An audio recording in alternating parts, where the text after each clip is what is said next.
पिछले क्लास में हम लोग जो अकाउंट्स का मॉडल सेट 1 देख रहे हैं, तो मॉडल सेट 1 में 2 लेक्चर देख चुके हैं, और 2 लेक्चर में फर्स्ट में हम लोग बताए थे बेसिक को जो ग्रुप ए का क्वेश्चन था वो, और सेकेंड लेक्चर में 2 न्यूमेरिकल क्वेश्चन हम लोग बना चुके थे, एक डेप्रिसिएशन का और दूसरा क्वेश्चन था ब्रांच का। आज हम लोग जो देख रहे हैं वो कौन सा टॉपिक से क्वेश्चन है बताइए? Valuation of inventory. और वैल्यूएशन ऑफ इन्वेंट्री हम आपको बताए थे कि 3-4 मेथड्स होते हैं, जैसे लिफो मेथड है, फीफो मेथड है। तो देखिए यहाँ पे जो इन्वेंट्री वैल्यूएशन का मेथड दिया, वो कौन सा मेथड दिया है? लीफो मेथड से इसको बनाना है। इसको कौन से मेथड से बनाना है? लीफो मेथड से। और कोई दूसरा मेथड तो मेंशन नहीं किया हुआ है। लीफो मेथड का मतलब होता है लास्ट इन, जो लास्ट में आया है उसी को पहले बेचना है, ठीक है। First last in and first out method है, जो सबसे लास्ट में मटेरियल आया उसको पहले बेचना है। इसी मेथड को हम लोग क्या, कौन सा मेथड बोलते हैं? LIFO method. तो चलिए, अब अपने पास ये इशू और रिसिप्ट का दिया हुआ डिटेल कि कितना तारीख को, ध्यान दीजिएगा जब भी रिसिप्ट रहेगा ना तभी रेट दिया रहेगा, इशू में रेट नहीं रहता है। क्योंकि हम जो मटेरियल रिसीव किए हैं उसी में से ना किसी को इशू करेंगे। तो जब हम रिसीव किए उसका रेट दिया है, मान लो ये 500 हम रिसीव किए 10 रुपये के रेट में, तो जब हम इसको बेचेंगे तो 10 ही रुपये का ना रेट रहेगा। तो इसलिए रिसिप्ट के समय रेट रहेगा, इशू के समय कहीं भी रेट मेंशन नहीं रहेगा। कोई दिक्कत है?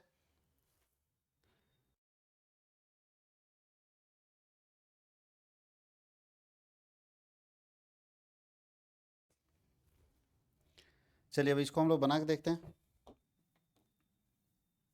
ये दिल्ली में बीकॉम में पूछा हुआ क्वेश्चन है, देखिए यहाँ लिख दिया दिल्ली बीकॉम। और आपको जो भी हम लोग टेस्ट में क्वेश्चन देंगे वो सब किसी न किसी यूनिवर्सिटी में पूछा रहेगा, देश के बड़े बड़े यूनिवर्सिटी में पूछा हुआ क्वेश्चन ही देते हैं, ताकि पता चले कि यूनिवर्सिटी का स्टैंडर्ड क्या है पूछने का। अब दिल्ली यूनिवर्सिटी का पूछा हुआ क्वेश्चन जो है, उससे तो समझो कि बिना भाव थोड़ा नीचे ही पूछेगा। वैसे ये मेंटेन करता है, वो भी कुछ नहीं करता है। यूनिवर्सिटी भी जब क्वेश्चन बनाता है ना, तो अपने से कोई टीचर ऐसे नहीं कि क्वेश्चन लिखेंगे, वो क्या करते हैं कि किसी यूनिवर्सिटी में पूछे हुए क्वेश्चन को पकड़ते हैं और उसी को उठा के दे देते हैं। तो आज तक बिना भाव यूनिवर्सिटी में जो भी क्वेश्चन पूछा गया है वो इस देश के किसी भी यूनिवर्सिटी में जरूर पूछा गया होगा। वही क्वेश्चन उठा के देना है, इसको खाली हटा देना है।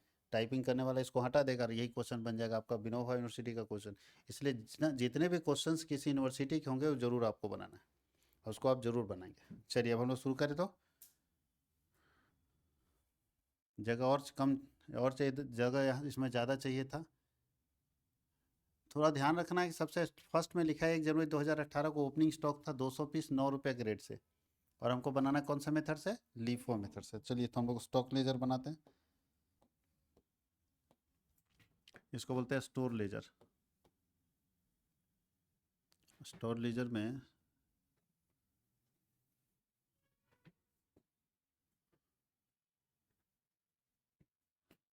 अगर हम थोड़ा सा यहाँ देखें तो यहाँ डेट लिख देंगे, किस डेट में मेरे पास स्टॉक आ रहा है। कुछ दिख ही नहीं रहा है यहाँ।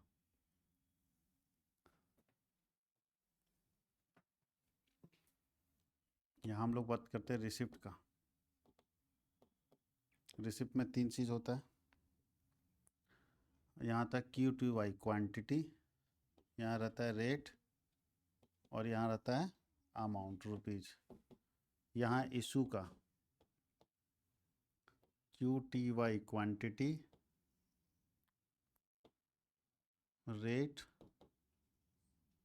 और रुपीज़, और यहाँ है बैलेंस का QTY क्वांटिटी, रेट और रुपीज़। याद रखना इस चीज़ को।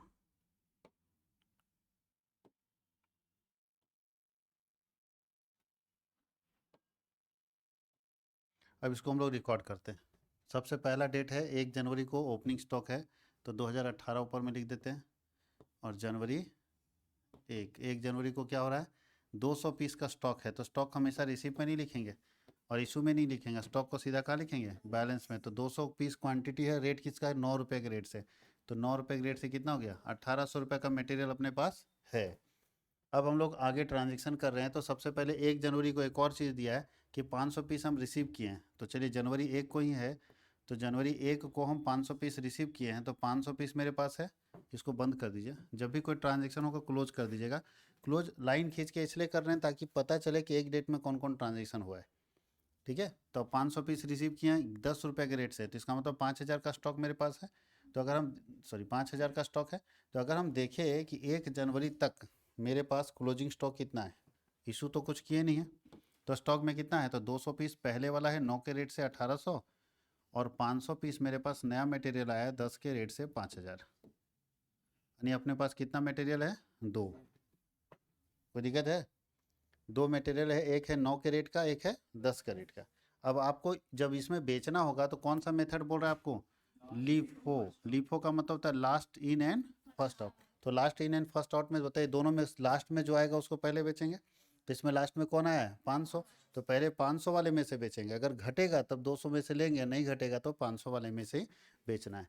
तो लिफो मेथड ये कहता है कि जो लास्ट में आया है उसको पहले बेचना है, मतलब नया वाला स्टॉक पहले निकालना है, पुराना वाला स्टॉक अभी रखा रहेगा। ठीक है, अब आगे चलते हैं। जनवरी के बाद जनवरी 5 है, और जनवरी 5 को यहाँ दिख रहा है कि 250 पीस हम बेचे हैं 11 के रेट में। सॉरी, रिसीव जनवरी 5 को भी रिसीव किए हैं 250 पीस। वही हमको लगा कि बेचे तो रेट कैसे दे दिया। 250 पीस रिसीव किए 11 के रेट में, कितना आता है, 0, 11 पचे 55, 11 दूनी 22 और 5 2750। अभी अपने पास कितना का स्टॉक बचेगा, 200 पहले, ये दोनों उतरेगा ना, पहले पुराना स्टॉक उतार लीजिए।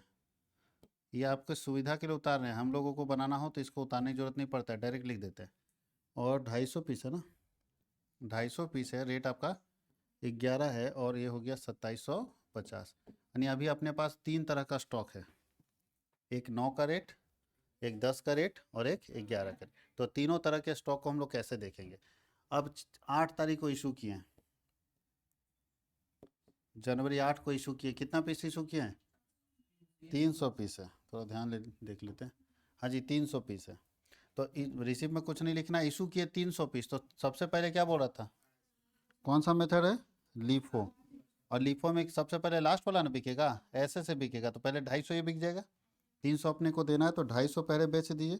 तो 250 पीस अगर निकाल दे तो 250 वाला का तो रेट 11 रुपया था, मतलब 2750 का माल चला गया। अपने को 300 बेचना है, घट कितना रहा है इसमें, 50 पीस। तो ये खत्म हो गया, उसके बाद किससे लेना है, 500 से। तो हम लोग 500 से उठा लेंगे। तो 500 से 50 से ना निकालेंगे, क्योंकि 300 बेचना है, तो 50 निकालेंगे 10 के रेट से, तो 500 चला गया। अब आपके पास कितना स्टॉक बचा था, ये तो मेरा पूरा स्टॉक बचा हुआ है। 200 पीस, क्या रेट है, 9, 1800, और 500 में से 50 पीस चला गया तो बचा 450 पीस 10 का रेट से 4500, और ये 250 पीस पूरा ना निकल गया। ये हमारा बैलेंस है। कहीं कोई दिक्कत है, इससे इजी क्या मिलेगा चैप्टर। लीफो और फीफो से अगर दिए दे क्वेश्चन तो बहुत इजी है, अगर 2-3 बार प्रैक्टिस मारेंगे तो क्वेश्चन आसानी से आप बना सकते हो, और बनने लायक क्वेश्चन है। 10 तारीख को फिर रिसीव किया, 10 जनवरी को फिर से रिसीव किया, कितना, 400 पीस 12 के रेट से, 400 पीस 12 के रेट से, तो 12 चौके 4800। अब अपने पास कितना बचा है, तो 200 पीस ये वाला बचा है 9 के रेट से 1800, और 450 पीस बचा है 10 के रेट से 4500, और अभी नया नया हम स्टॉक खरीद के लाए हैं वो 400 पीस 12 के रेट से 4800। मेरे पास 3 स्टॉक फिर हो गया। कहीं कोई दिक्कत आ रहा है, आसानी से बस बनाना है, 2-3 बार प्रैक्टिस मारेंगे समझ आ जाएगा। ये क्वेश्चन आएगा तुरंत इसको आप सॉल्व कर सकते हैं। अब 15 नंबर फ्री में है, समझिए, बिना मेहनत किया। थ्योरी लिखेंगे तो आपको 4-5 पेज लिखना पड़ेगा, जिसमें आपको 15 नंबर लाने के लिए सोचना पड़ता है। जनवरी 10 के बाद जनवरी 13 को इशू किया 250 पीस। तो बताइए, 250 पीस, और कौन सा मेथड है, लीफो, मतलब सबसे पहले इधर से ना बिकेगा, तो 250 पीस इसी में से ना निकल जाएगा, घटने का जरूरत नहीं। तो 250 पीस हम लोग यहाँ से निकाल लेते हैं। 250 पीस रेट क्या होगा उसका, 12 रुपये। तो 12 रुपये के हिसाब से कितना होता है, 0, 12 पचे 60, 6, 12 दूनी 24, और 6 3000 का। अब मेरे पास यहाँ स्टॉक कितना बचेगा, तो 200 बचेगा 9 रुपये के रेट से 1800, और 450 बचेगा 10 का रेट से 4500। अब यहाँ देखिए 400 में से 250 चल गया तो कितना बचा, 150, किस रेट से, 12 के रेट से, तो 0, 15 दूनी 30, 15 के 15 3 18 ही ना होगा। 1800 रुपये का स्टॉक अपने पास बचा हुआ है। कहीं कोई दिक्कत है, इसको देख लीजिए, इसमें कहीं कोई कन्फ्यूजन तो हम इसको आगे करेंगे थोड़ा सा।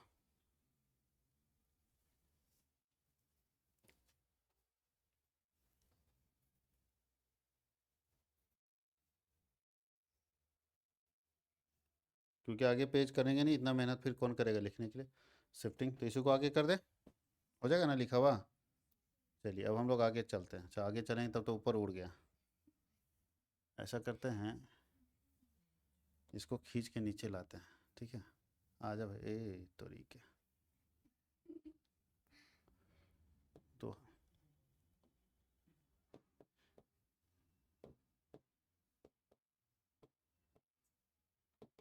ठीक है, इसको हाँ मिटा देते हैं। सरदर्दी,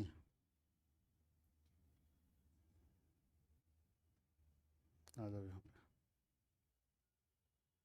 बस खाली पता चलना चाहिए, बाकी सबको नहीं दिखाई देता होगा, हम ही को पता चलेगा। चलिए इसके बाद हम लोग चलते हैं।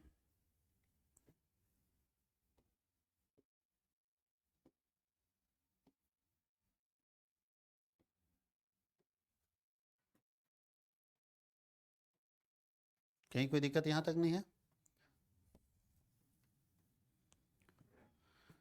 अब हम लोग आगे बढ़ते हैं। 13 जनवरी के बाद 20 जनवरी को रिसीव किए हैं। जनवरी 20 को क्या किए हैं? रिसीव किए हैं। कितना? 100 पीस। रेट क्या है? 11 रुपये। तो 1100 बन गया। ये ब्लैंक मार दीजिए। अब यहाँ पे फिर देखिए स्टॉक मेरे पास बहुत ज़्यादा हो रहा है। 200 पीस 9 रुपये के रेट से 1800, यानी पुराना माल रख पड़ा हुआ है, नया बेचते जा रहे हैं हम लोग।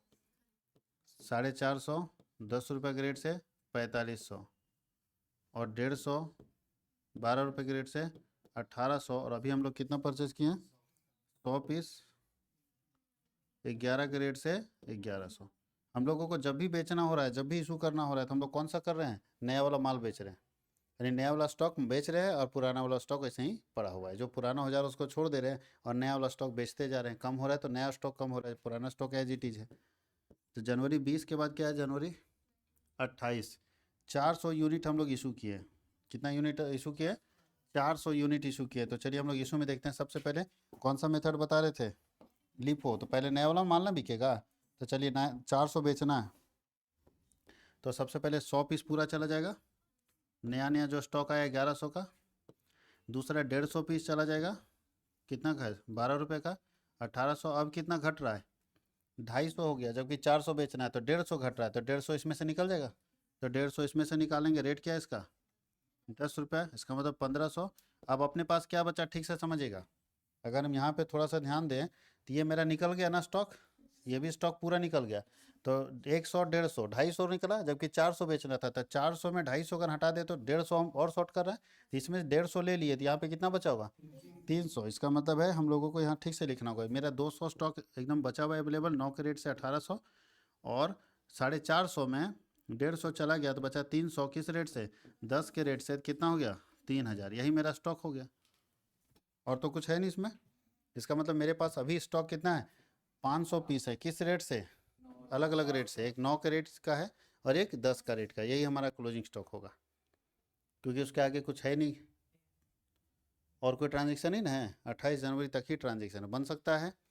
अब बताइए, ये अगर आपको 15 नंबर का क्वेश्चन पूछता है तो देखने में भले ही बड़ा लग रहा है, लेकिन बनाने में टफ नहीं है, बनाना ईजी है, और आसानी से उसको आप बना भी सकते हैं। बस प्रैक्टिस करने की ज़रूरत है। 1-2 बार प्रैक्टिस करेंगे ऑटोमेटिक बना लेंगे, कोई दिक्कत नहीं। ठीक है, अभ्यास कीजिए और बनाते चले जाइए। इसीलिए टेस्ट में जितने भी क्वेश्चन पूछे जाएंगे न्यूमेरिकल्स, उसमें यही 3-4 चैप्टर है जिसको पढ़ना है। ब्रांच है, डेप्रिसिएशन है, वैल्यूएशन ऑफ इन्वेंट्री है। इससे बाहर नहीं पूछेगा। हो सकता है फाइनल अकाउंट का क्वेश्चन पूछ दे, तो फाइनल अकाउंट भी 1-2 क्वेश्चन बना लेंगे, जिससे हम लोगों को आइडिया हो जाएगा कि फाइनल अकाउंट में हम लोग क्वेश्चन कैसे बनाएंगे। कहीं कोई तकलीफ?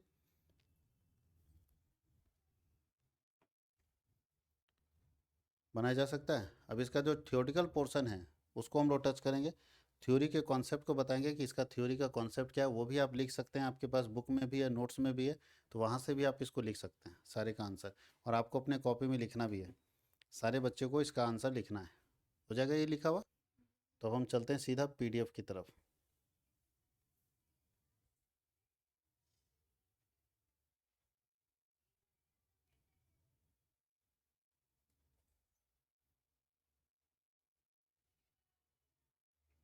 देखिए 3-4 क्वेश्चन है यहाँ पे जो थ्योरी का है, जो 15 नंबर का क्वेश्चन है जिसको आपको करना है। सबसे पहला क्वेश्चन है, खतौनी क्या है? खतौनी समझते हैं कहाँ पे यूज होता है? पोस्टिंग कहाँ पे यूज होता है? लेज़र में। जब आप लेज़र पढ़ रहे होंगे तो बोलता है कि पोस्टिंग से आप क्या समझते हैं। तो पोस्टिंग क्या है? एक प्रोसेस है जिसके जरिए हम क्या करते हैं, जर्नल से लेजर में क्या करते हैं, बदलते हैं। यानी जो जर्नल में सारे लोगों का अकाउंटिंग एक जगह पे लिखा हुआ है, उसको हम क्या करते हैं, सेपरेट सेपरेट कर देते हैं। राम का एक जगह कर देते हैं, श्याम का एक जगह कर देते हैं, महेश का एक जगह पे कर देते हैं। उसके लिए हम लोगों को लेजर बनाना पड़ता है, खाता बनाना पड़ता है। और जर्नल से लेजर में डालने की जो प्रक्रिया है जर्नल से लेजर बनाने की जो प्रक्रिया है उसी प्रक्रिया को क्या बोलते हैं? पोस्टिंग। अब बोलता है what are the rules of posting, तो पोस्टिंग का क्या रूल्स है उसको लिखना पड़ेगा। तो पहला रूल्स क्या है बताइए, दो तीन रूल्स बताइए। पहला ये है कि जो जर्नल में डेबिट होगा वो लेजर में भी कहाँ होगा? डेबिट में जाएगा। जो जर्नल में क्रेडिट होगा वो लेजर में भी कहाँ जाएगा? क्रेडिट में जाएगा। ये पोस्टिंग का रूल है कि हम पोस्टिंग कैसे करते हैं। उसके साथ और क्या होगा? जर्नल में अगर डेबिट है तो साइड डेबिट जाएगा, लेकिन कि दूसरे पार्टी के नाम पर जाएगा नहीं, क्रेडिट वाले पार्टी के नाम पर लिखा जाता है। जैसे अगर हम purchase account debit to cash का लेजर बनाते हैं, परचेज टू कैश का लेजर बनाते हैं, तो जब आप परचेज का लेजर बनाते हैं तो परचेज डेबिट में तो जाएगा डेबिट साइड में, लेकिन नाम किसका होता है? दूसरे पार्टी का, तो हमेशा दूसरे पार्टी के नाम पर जाता है, तो दूसरा पार्टी कैश है। अगर कैश का लेजर बना रहे हैं तो कैश क्रेडिट में तो जाएगा क्रेडिट में, किसके नाम पर? इसका दूसरा पार्टी कौन है? परचेज, तो परचेज के नाम पर जाता है। बात समझ गए? तो ऐसे भी बुक में भी स्टेप लिखा हुआ, प्रोसेस लिखा हुआ है। अब सोचिए इतना इजी चीज़ पूछ दिया कि लेजर क्या है, लेकिन आपके ध्यान में उसका प्रोसेस नहीं रहेगा ना, उसका नियम नहीं रहेगा, तो लिख नहीं पाओगे आप। इसलिए आप अपने कॉपी में अपने बुक से भी आप सारा का सारा प्रोसेस देखिए कि पोस्टिंग करने के क्या रूल्स हैं। अच्छा, लिखा है कैपिटल एक्सपेंडिचर से क्या समझते हैं और ये रिवेन्यू एक्सपेंडिचर से कैसे अलग है। तो आपको बताए थे कि दो तरह का एक्सपेंडिचर होता है, कैपिटल और रिवेन्यू। कैपिटल एक्सपेंडिचर क्या होता है? जिससे दो चीज़ होता है, या तो एसेट बढ़ेगा या तो लायबिलिटी घटेगा। कैपिटल एक्सपेंडिचर से दो चीज़ होता है, या तो एसेट बढ़ेगा या तो लायबिलिटी घटेगा। चलिए एक्सपेंडिचर को बता देते हैं।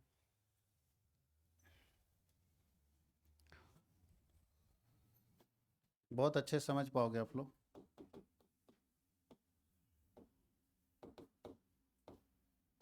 ये हम बता भी चुके, हम लोग डिस्कस कर लिए। और बहुत सारा का नोट्स आपको खुद तैयार करना है, खुद भी तैयार करोगे तो कॉन्फिडेंस हाई होगा आपका। पहला होता है रेवेन्यू एक्सपेंडिचर।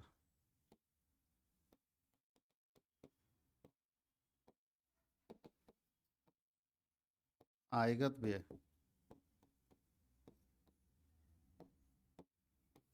और दूसरा होता है कैपिटल एक्सपेंडिचर।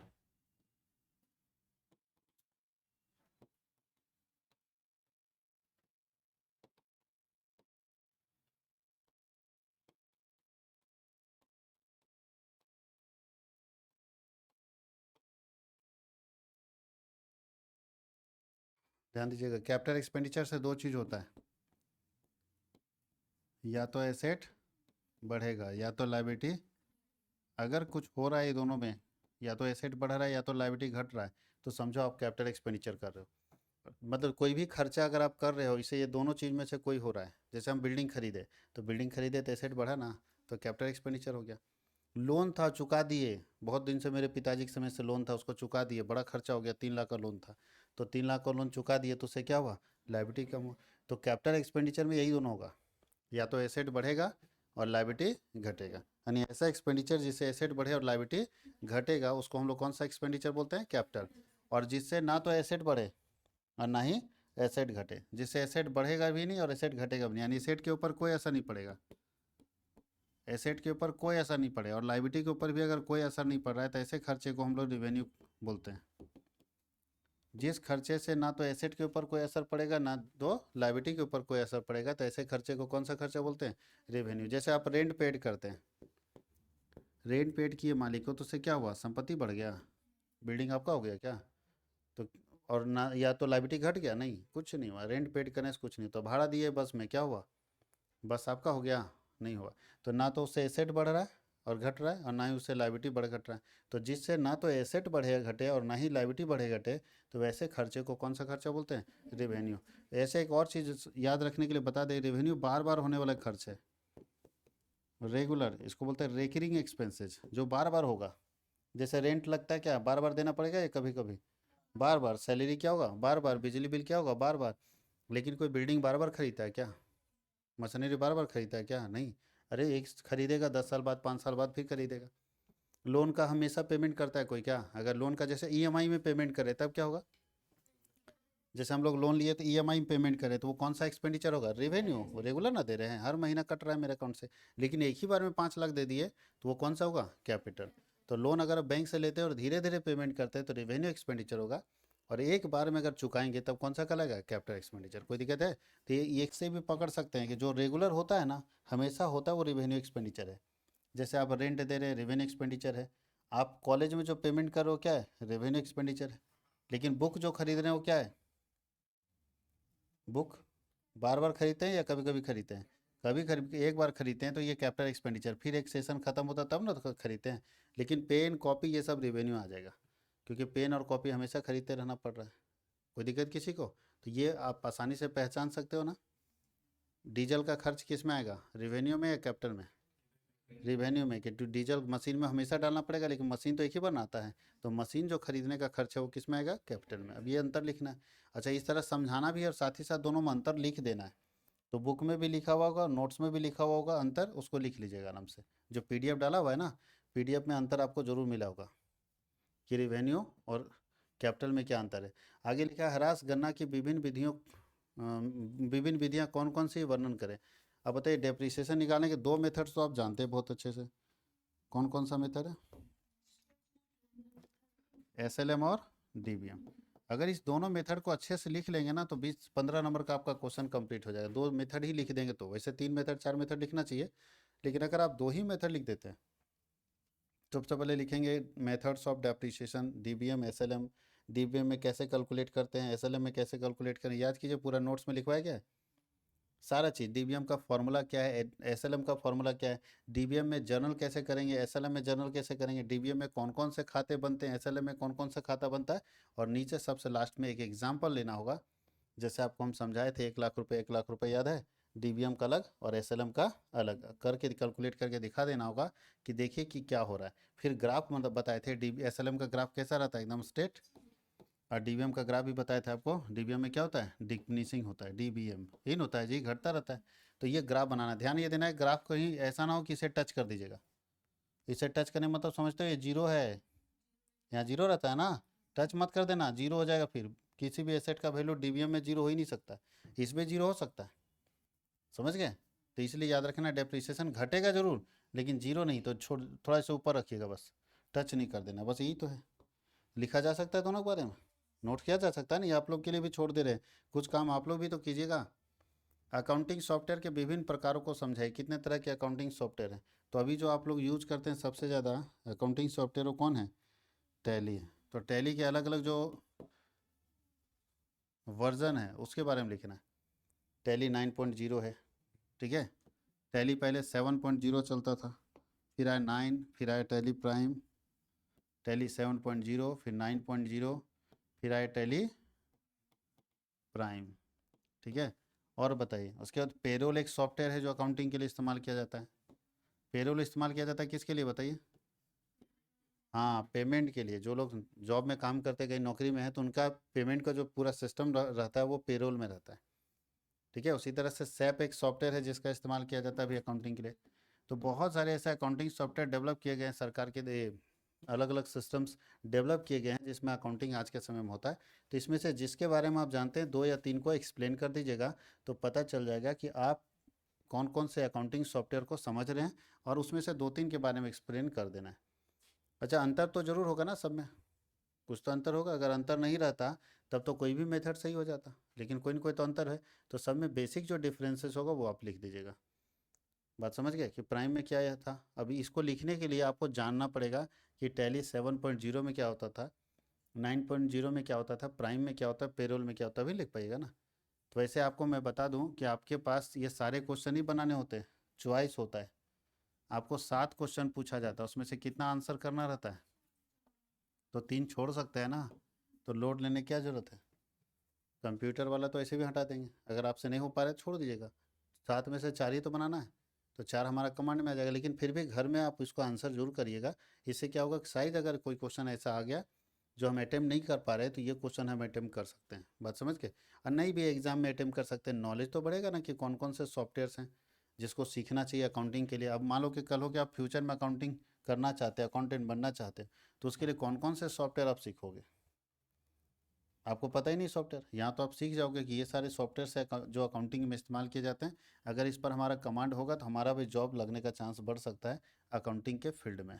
कहीं कोई दिक्कत है? तो ये पूरा का पूरा हम लोग कंप्लीट एक टेस्ट को 3 लेक्चर में इसको कंप्लीट कर लिए। अब एक टेस्ट और लिए थे बिजनेस ऑर्गेनाइजेशन का, जो आपका माइनर पेपर है।